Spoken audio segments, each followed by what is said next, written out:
Hello दोस्तों, MS coder में आपका स्वागत है। अब तक की वीडियो में हमने वन बाय वन जितने भी ऑब्जर्वेबल थे उनका हमने प्रैक्टिकल करके देखा था। आज की इस एक वीडियो में हम सबके बारे में जानेंगे कि किसमें क्या डिफरेंस होता है। जैसे कि हमने यहाँ पर एक कंपोनेंट बनाया हुआ है और उसके अंदर सभी ऑब्जर्वेबल को हमने यूज किया हुआ है, जैसे सब्जेक्ट को, एसिंग सब्जेक्ट को, बिहेवियर सब्जेक्ट को और रिप्ले सब्जेक्ट को। तो पहले हम सब्जेक्ट के बारे में पढ़ते हैं, देखते हैं कि ये काम कैसे करता है और फिर दूसरे सब्जेक्ट को भी ऐसे ही हम देखेंगे। तो यहाँ पर देखिए क्या होता है कि जैसे मैं कोई भी एक वैल्यू यहाँ पर एंटर कर रहा हूँ और सब्जेक्ट कर रहा हूँ। जैसे ही मैंने सब्जेक्ट वैल्यू एंटर किया और सब्जेक्ट बटन के ऊपर प्रेस किया तो यहाँ पर आप कंसोल में देख सकते हो वही वैल्यू यहाँ पर आकर क्या हो रही है, डिस्प्ले हो रही है। लेकिन यहाँ पर कहीं पर भी ये वैल्यू डिस्प्ले नहीं हो रही है। अगर मैं यहाँ पर कोई दूसरी वैल्यू डालता हूँ और यहाँ पर सब्जेक्ट के ऊपर प्रेस करता हूँ तो फिर से कंसोल पे वैल्यू हो जाकर आपको दिखाई दे रही है, लेकिन यहाँ पर ये डिस्प्ले नहीं हो रही है। तो सब्जेक्ट में क्या होता है कि जब तक आप सब्सक्राइब नहीं करते हो तब तक आपको वैल्यू नहीं दिखाई देती। मतलब अगर आपने कोई एपीआई कॉल कराई, एपीआई का रेस्पॉन्स भी आ गया, लेकिन आपने उसको सब्सक्राइब नहीं किया, तब तक एपीआई का रेस्पॉन्स आपको नहीं दिखाई देगा। अब मैं इसको सब्सक्राइब करता हूँ तो मैंने इस सब्सक्राइब बटन है इसके ऊपर प्रेस किया, लेकिन अब भी कोई वैल्यू नहीं दिखाई दे रही है। अगर अब मैं यहाँ पर कोई वैल्यू डाल के सब्जेक्ट के ऊपर प्रेस करूंगा तो अब आप देखिएगा कि यहाँ पर 4 आ गया है। इसमें क्या होता है कि सब्सक्राइब करने से पहले जितनी भी वैल्यू यहाँ से एमिट हुई थी तो सब्जेक्ट उनमें से किसी भी वैल्यू को आपको नहीं डिस्प्ले कराएगा, लेकिन जैसे ही आपने सब्सक्राइब किया तो जितनी वैल्यू सब्सक्राइब करने के बाद आप क्या करोगे, एमिट करोगे या ऑब्जर्वेबल से एमिट होंगी, वो सब आपको दिखाई देगा। तो यहाँ पर मैं एक बार इसको रिफ्रेश कर देता हूँ दोबारा से। अब यहाँ पर देखिए क्या होगा कि मैं पहले सब्सक्राइब कर देता हूँ। अब मैंने क्या किया, सब्सक्राइब किया।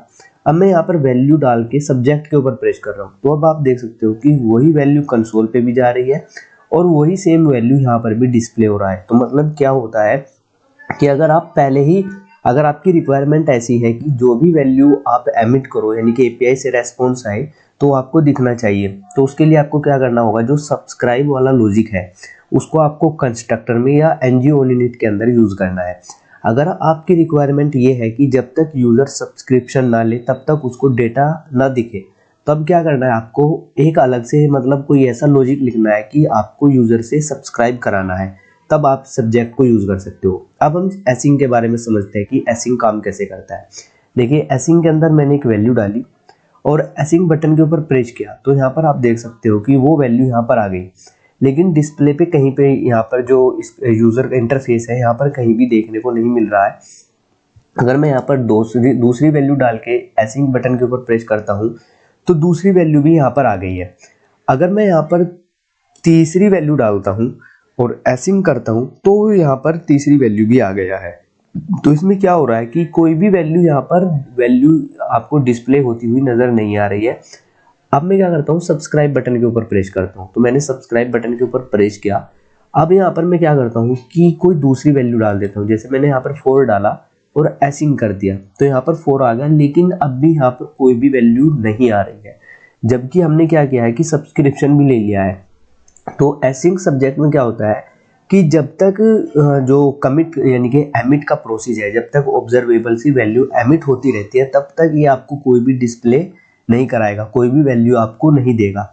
जब इसका जो एमिट का प्रोसेस कंप्लीट हो जाएगा तब आपको जो लास्ट की वैल्यू है यानी कि जो फाइनल वैल्यू है वो ये आपको डिस्प्ले करा देगा। अब मैं क्या करता हूँ, देखिए कंप्लीट बटन के ऊपर प्रेस किया। जैसे ही मैंने कंप्लीट बटन के ऊपर प्रेस किया और कंप्लीट बटन के ऊपर प्रेस करने से जस्ट पहले जो वैल्यू एमिट हुई थी वो यहाँ पर आ गई है। तो इसमें क्या होता है एसिंग सब्जेक्ट में कि जब तक आप जो एमिट का प्रोसेस है यानी कि जो एपीआई आपने कॉल कराई है और कॉल कराने के बाद वो एपीआई का रेस्पॉन्स ऑब्जर्वेबल तक आ गया, लेकिन जब तक वो कंप्लीट एपीआई का रेस्पॉन्स नहीं आएगा तब तक एसिंग सब्जेक्ट उसको डिस्प्ले नहीं कराएगा। तो एसिंग सब्जेक्ट में क्या होता है कि जो फाइनल वैल्यू होती है यानी कि जब तक आप ये नहीं बताओगे कि अब इसका ऑब्जर्वेबल का काम कंप्लीट हो गया है एमिट करने का, तब तक आपको कोई भी वैल्यू देखने को नहीं मिलेगी। अब आते हैं हम बिहेवियर सब्जेक्ट के पास कि बिहेवियर सब्जेक्ट कैसे काम करता है। तो मैं एक बार इसको रिफ्रेश कर देता हूँ। तो यहाँ पर जैसे हम इसको रिफ्रेश करेंगे तो इधर कंसोल जो है वो बिल्कुल क्लियर हो जाएगा। अब हम बिहेवियर सब्जेक्ट में समझते हैं कि बिहेवियर सब्जेक्ट में क्या होता है। देखिए बिहेवियर सब्जेक्ट में क्या होता है कि अगर आपने कोई भी वैल्यू को एमिट नहीं किया है यानी कि एपीआई को आपने कॉल नहीं कराया है और आप पहले सब्सक्रिप्शन लेना चाहते हो, तो इसमें क्या होता है बिहेवियर सब्जेक्ट में कि हम कोई भी एक इनिशियल वैल्यू सेट कर देते हैं। अब तक जो हमने सब्जेक्ट पढ़ा, एसिंग सब्जेक्ट देखा, इनमें कोई भी इनिशियल वैल्यू नहीं थी, यानी कि सब्सक्राइब करने के बाद जो वैल्यू आप एमिट कर रहे थे वो आपको मिल रहा था सब्जेक्ट के केस में। एसिंग सब्जेक्ट में क्या हो रहा था कि सब्सक्राइब करने के बाद आपको कंप्लीट करना होता था, तब आपको वैल्यू मिल रही थी। लेकिन बिहेवियर सब्जेक्ट में क्या होता है कि जैसे ही आप सब्सक्राइब करते हो तो कोई एक इनिशियल वैल्यू आपको सेट करके रखते हो कि जैसे ही यूजर सब्सक्रिप्शन लेगा तो हम उसको कोई मैसेज दे देंगे, या कोई भी हम उसको एक जो इंफॉर्मेशन होता है वो हम उसको दे देंगे बिहेवियर सब्जेक्ट में। अभी देखिए बिहेवियर सब्जेक्ट में हमने कोई भी वैल्यू यहाँ पर क्या किया, एमिट नहीं किया। अब मैं सब्सक्राइब बटन के ऊपर प्रेस करता हूँ, तो जैसे ही मैं सब्सक्राइब बटन के ऊपर प्रेस कर रहा हूँ तो यहाँ पर आप देख सकते हो कि इनिशियल डेटा यहाँ पर आ गया है। तो इनिशियल डेटा यहाँ पर क्यों आया है, क्योंकि हमने यहाँ पर एक वैल्यू को सेट कर देता है इनिशियल डेटा।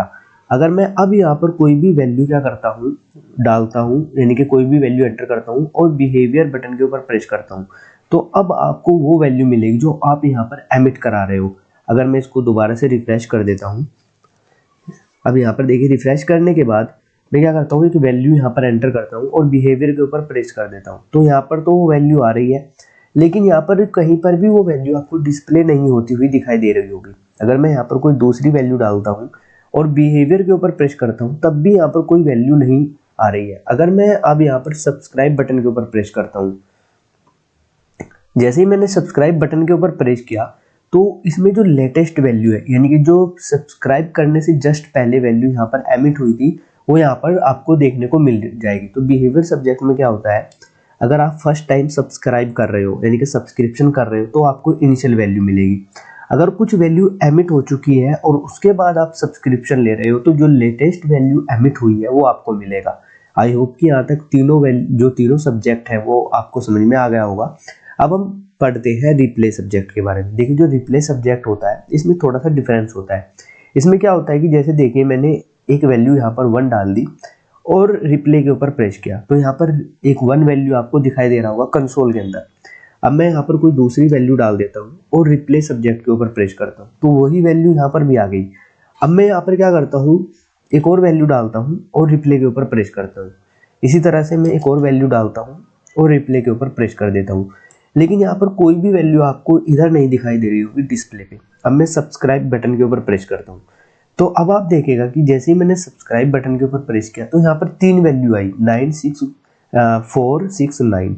लेकिन अगर आप कंसोल में देखिएगा तो यहाँ पर हमने 4 वैल्यू एमिट की थी, 1, 4, 6, 9, लेकिन यहाँ पर आपको 3 वैल्यू मिल रही है। तो रिप्ले सब्जेक्ट में क्या होता है, आप एक बफर साइज दे देते हो। बफर साइज का मतलब क्या है कि अगर यूजर ने सब्सक्राइब किया और सब्सक्राइब करने से पहले कुछ वैल्यू एमिट हो गई है, तो हम यहाँ पर बफर साइज में बता देते हैं कि जो सब्सक्रिप्शन लेने के से पहले जो वैल्यूज एमिट हुई थी उसमें से उसको कौन कौन सी वैल्यू देखने को मिलेगी। तो यहाँ पर हमने बफर की साइज 3 दी हुई थी कि जो सब्सक्राइब करने से पहले यानी कि जस्ट पहले जो 3 वैल्यू एमिट हुई थी वो उसको देखने को मिलेगा। अगर मैं यहाँ पर अब कोई दूसरी वैल्यू एमिट कराता हूँ, जैसे मैं यहाँ पर 7 करा देता हूँ और रिप्ले के ऊपर प्रेस करता हूँ, तो अब उसको सारी वैल्यू देखने को मिलेगी। तो आई होप कि आपको समझ में आया होगा कि सब्जेक्ट के केस में सब्सक्राइब करने के बाद जो वैल्यू एमिट होगी वो उसको देखने को मिलेगा। एसिंग सब्जेक्ट में क्या होता है कि जब तक कंप्लीट नहीं होगा एमिट का प्रोसेस उसको कुछ नहीं देखने को मिलेगा। बिहेवियर में क्या होगा कि अगर फर्स्ट टाइम यूजर सब्सक्रिप्शन ले रहा है और कोई भी वैल्यू एमिट नहीं हुई है तो उसको इनिशियल वैल्यू मिलेगी जो हम सेट करेंगे। रिप्ले सब्जेक्ट में क्या होता है कि हम एक बफर साइज दे देते हैं और उस बफर साइज के अकॉर्डिंग उसको वैल्यू वहाँ पर देखने को मिलेगी। तो आज की इस वीडियो में सिर्फ इतना ही रखते हैं। आई होप कि आपको समझ में आया होगा, और अगर फिर भी कोई भी डाउट हो इन टॉपिक से रिलेटेड तो प्लीज़ कमेंट बॉक्स में ज़रूर कमेंट कीजिएगा, इस वीडियो को लाइक कीजिएगा, और अगर अभी तक आपने इस चैनल को सब्सक्राइब नहीं किया है तो इस चैनल को ज़रूर सब्सक्राइब कर लीजिएगा। Thanks for watching.